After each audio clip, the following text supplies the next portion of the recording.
Dear Muslim sisters, dear friends, I'm Hannah Neumann, I'm a member of the European Parliament and working on feminism while in my European Union, where we are still far from being equal, but mainly in and with women from the Middle East, where maybe the path is still harder than the one we are facing here. And doing this work, I was already very happy and inspired to learn about the Doria Feminist Fund, and I'm even more happy, humble, and inspired by the fact that today, where the first 5 scholarship sponsorships for the Doria Feminist Fund will be awarded, I can speak a few words. So thank you for allowing me to be a little part of this experience, and to be able to also honor the achievements of the 5 amazing women that will be given this award today. And there are a few things that these women have in common that I think are crucial to push forward the feminist agenda. First of all, I mean, you are courageous, standing up against prevailing norms and assumptions in a context that is not exactly waiting for women to challenge the status quo, in a context where we all know that speaking up for women's rights can get you into smear campaigns or even worse, trouble. But still, for many, many years, you stand your ground and you inspire others. You do so in a very dynamic way, with projects that are highly innovative and that clearly deserve the support from the Doria Feminist Fund. You inspire others. I can imagine especially young women and girls who sometimes struggle to find their role, their position in their societies that are male dominated, that do not always have role models for women that want to be strong, that want to be independent, that want to decide themselves about where their life should go. And I can tell you from my very personal experience, having role models that show that despite all the challenges, it is possible to just fully be who you are is incredibly helpful, and maybe the biggest service one can do to the feminist project.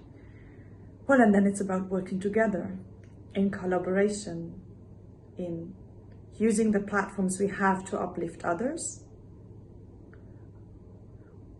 and to walk together as long as possible. When I entered Parliament here, a very wise woman, one of these role models, told me, if you want to go fast, go alone.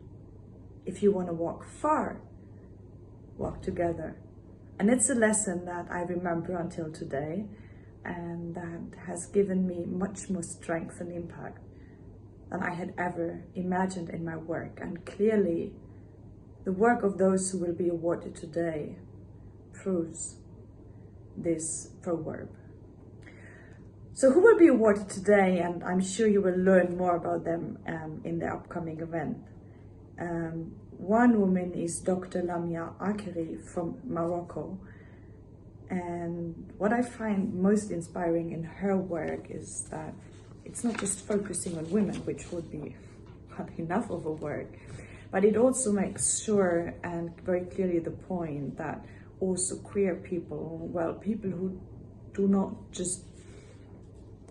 are not very clear in this dichotomy of being male and female, that there is much more to it, and it doesn't matter how you define your sexuality, you are just an equal part of this society with equal rights, and recognizing that is very crucial and important.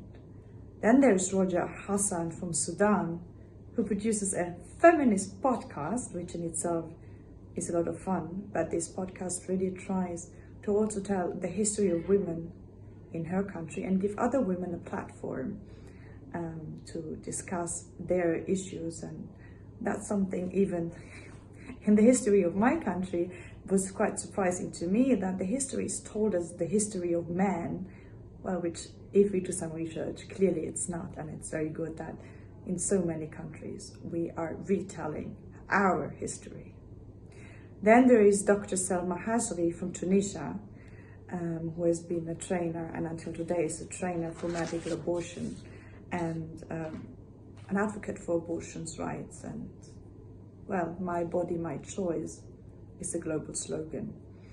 And I just want to thank you for pointing that out clearly, the right to safe abortion also in Tunisia. Then there's Franza Al-Tamtam from Libya, who is a lawyer and an independent journalist, and who uses, well, the new media, the social media, the electronic press to make sure that women are also represented and that their voices are being shared through social media, other approaches, and for sure fights for a neutral and impartial press in Libya. And then the last one of the five, and these five just stand for so many more, is Ahmad Al-Salam Al-Haj, a Yemen women's rights activist who is, well, fighting for human rights in Yemen, and sadly there is a lot to do, but especially focuses on the role of abductees and supports mothers who fight for their sons to get them back, but also strengthens the voice of women in making peace in Yemen. I live in Germany and Brussels. These women live in different countries across the Middle East. Mosen, you live in Egypt. Our struggles are different in detail, but altogether I think we are facing the same challenges. And these projects and these five women are making an incredible effort to overcome these challenges by, first of all, well, explaining and sensitizing for the struggles that we women face, also explaining why it's not going to help a society to just see women in an inferior role, and how societies can grow if they give women equal rights. But also sometimes if it gets tough, to really stand our grounds against this patriarchy, to really defend the positions we stand for, even against, well, the worst of all allegations and threats. And maybe that's most important for all of us, to have each other's backs, to support each other's. It's solidarity that makes us stronger.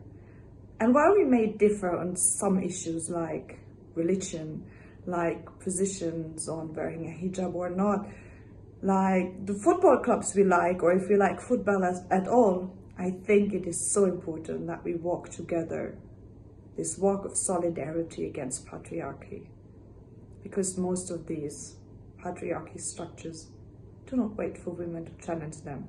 Nevertheless, we have to, and I think that is the fight of our generation, and we should not let them divide us.